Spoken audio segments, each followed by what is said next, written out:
तर जितेंद्र आव्हाडांच्या कृती विरोधात सत्ताधारी महायुतीतील पक्ष आक्रमक झाले असतानाच भुजबळांनी आव्हाडांची पाठराखण करत महायुतीलाच घरचा आहेर दिल्याचं बघायला मिळालं होतं आणि भुजबळांच्या या भूमिकेविरोधात आता राष्ट्रवादीतच जुंपल्याचं बघायला मिळतंय। नेमकं काय घडलंय जाणून घेऊयात या रिपोर्टमधून। जितेंद्र आव्हाडांना आणखी काय टीका करायची तुम्ही टीका करा, परंतु तो टीकेचा अधिकार तुम्हाला कधी येतो ज्यावेळेला तुम्ही मनुस्मृतीला विरोध कराल त्यावेळेला। ते भुजबळ साहेबांनी केलेलं हे फार दुर्दैव आहे।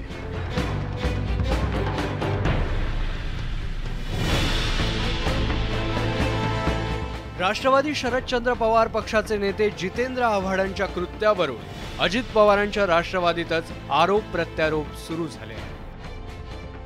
याला कारण ठरलंय छगन भुजबळांनी केलेली आव्हाडांची पाठराखण। एकीकडे राष्ट्रवादी पक्षानं राज्यभरात आव्हाडांविरोधात आंदोलन करत त्यांची कोंडी करण्याचा प्रयत्न केला। त्याचवेळी राष्ट्रवादीचे दिग्गज नेते असलेल्या भुजबळांनी मात्र आव्हाडांकडून हे अनावधानानं कृत्य घडल्याचं सांगत महायुतीला घरचा आहेर दिला। भुजबळांच्या या भूमिकेनंतर आता वैद्यकीय शिक्षण मंत्री असलेल्या हसन मुश्रीफांनी त्यांच्यावर नाराजी व्यक्त केली आहे। पण आमचे नेते भुजबळ साहेबांनी मनुस्मृतीचा बाजूला विषय पडेल म्हणून पाठिंबा देण्याचं वक्तव्य केलं, हे अतिशय दुर्दैव आहे। त्यांनी या वस्तू त्यांना खडे बोल सुनावले पाहिजे होते। त्यांना अशा पद्धतीने जे केलेलं आहे हे अतिशय चुकीचं आहे, अशा पद्धतीने सांगण्याची आवश्यकता होती। ते भुजबळ साहेबांनी केलेलं हे फार दुर्दैव आहे। मुश्रीफांसह आपल्याच पक्षाचे नेते विरोधात उभे असले तरी भुजबळ मात्र आव्हाडांच्या समर्थनाच्या भूमिकेवर अजूनही ठाम असल्याचं दिसतंय। त्यामुळे आव्हाडांच्या मुद्द्यावरून राष्ट्रवादीतच जुंपल्याचं पाहायला मिळालं। सिनियर आहेत काय त्यांचं ऐकून घेतलं पाहिजे। माझं म्हणणं एवढंच आहे की जितेंद्र आव्हाडांना आणखी काय टीका करायची तुम्ही टीका करा, परंतु तो टीकेचा अधिकार तुम्हाला कधी येतो ज्यावेळेला तुम्ही मनुस्मृतीला विरोध कराल त्यावेळेला। तुम्ही मनुस्मृती जाळा, करा त्याच्या आणखीन टीका करा, माझं काय म्हणणं नाही। राष्ट्रवादीतील या अंतर्गत मतभेदानंतर महाविकास आघाडीलाही महायुतीला लक्ष करण्याची संधी मिळाल्याचं दिसलं। पुण्यातल्या हिट अँड रन सारख्या प्रकरणावरून लक्ष विचलित करण्यासाठी जितेंद्र आव्हाड यांच्या प्रकरणाचं भांडवल केलं जात असल्याचा आरोप महाविकास आघाडीच्या वतीनं केला जातोय।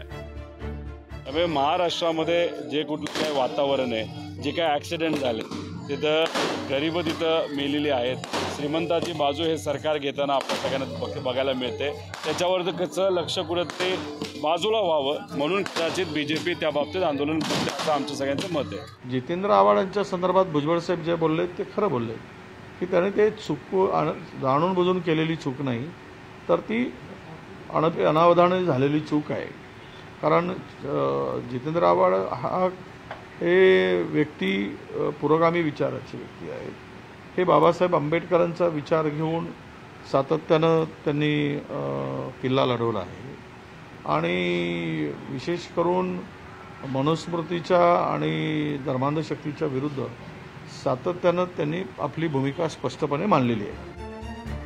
जितेंद्र आव्हाडांकडून डॉक्टर बाबासाहेब आंबेडकर यांचा फोटो असलेलं पत्रक फाडलं गेल्यानं सगळ्यात आधी राष्ट्रवादीनंच याविरोधात आंदोलन करत आव्हाडांची कोंडी करण्याचा प्रयत्न केला होता। त्यानंतर दुसऱ्याच दिवशी भाजप आणि मित्रपक्षांनीही राज्यभरात आंदोलनं केली, पण भुजबळांनी आव्हाडांची पाठराखण करत या साऱ्या विरोधाची धारच बोथट करून टाकली आहे। त्यामुळे भुजबळांच्या खेळीनं महायुतीची पुन्हा अडचण झाल्याचं पाहायला मिळतंय। Bureau report, news 18 Lokmat.